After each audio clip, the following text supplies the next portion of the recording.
Think of a six-letter word starting with the letters C-A-N.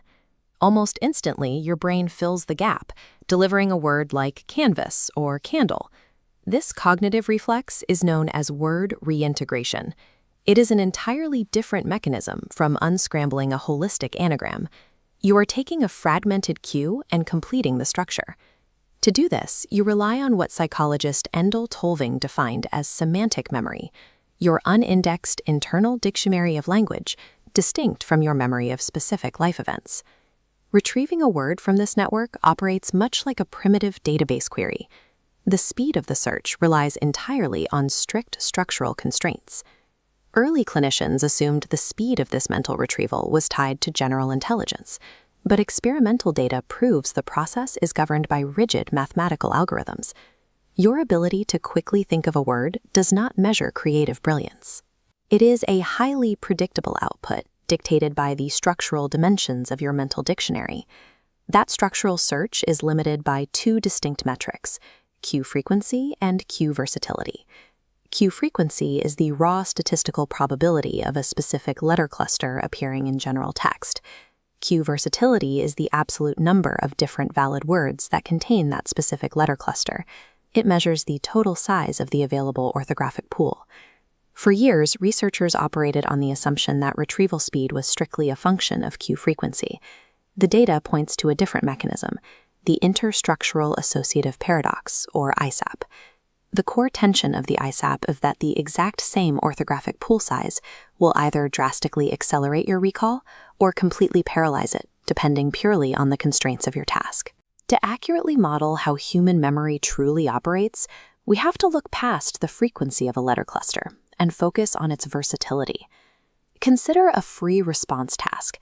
A subject is given an initial cue and asked to retrieve any valid six-letter word that fits.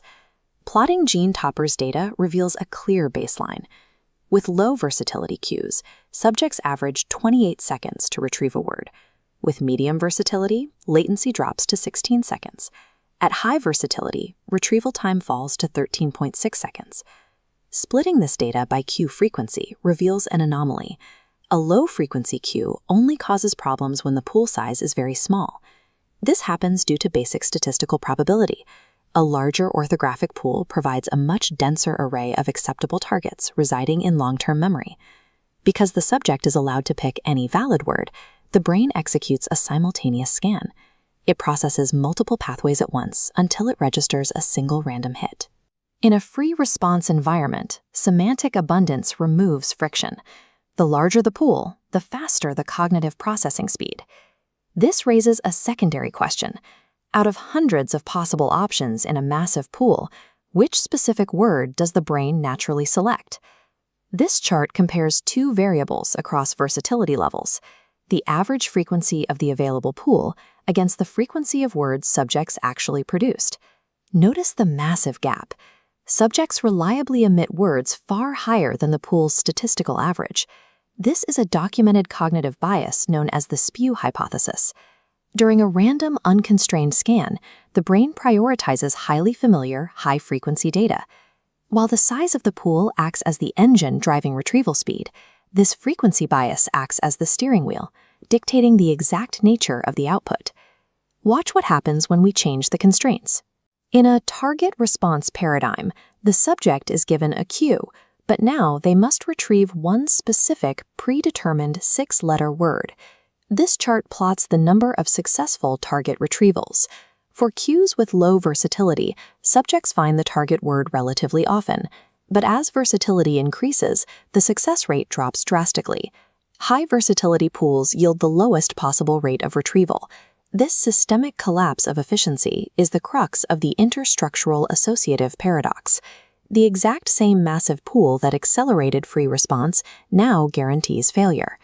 Psychologist Robert Solso explained this using the analogy of an unindexed library. Finding one specific title in a library of 10 books is mathematically trivial. The target is isolated almost immediately. But searching for that exact title in a library of 100,000 books forces your brain to abandon simultaneous scanning. You must verify books one by one. This is serial exhaustion. The cognitive burden of checking thousands of incorrect matches stalls the algorithm and spikes the latency. When constrained by a specific target, cue efficacy is perfectly inversely related to the number of potential responses. There is a final structural variable that modulates this retrieval algorithm, the physical position of the cue. This graph maps mean response latency across the same versatility levels, tracking 3 starting positions: the beginning, middle, and end of the target word. Initial cues provide significantly faster access times across every level compared to middle or final cues. This demonstrates that human orthographic memory is forward-indexed. We process word structures directionally, scanning from the first letter onward rather than holistically absorbing the shape. The physical placement of the cue compounds with the absolute size of the pool to determine the ultimate efficiency of your memory. Long-term semantic retrieval operates as a 2-step mechanism. Step 1 is ensemble selection, finding the correct pool of words. Step 2 is item scanning, searching within that pool. When the target is unconstrained, the brain rapidly simultaneously scans the ensemble. When the target is specific, that scan degrades into an exhausting serial search. These mechanics define the core architecture of human language access. Word reintegration proves that human memory is an algorithmic machine, governed by the rigid, mathematical constraints of the interstructural associative paradox.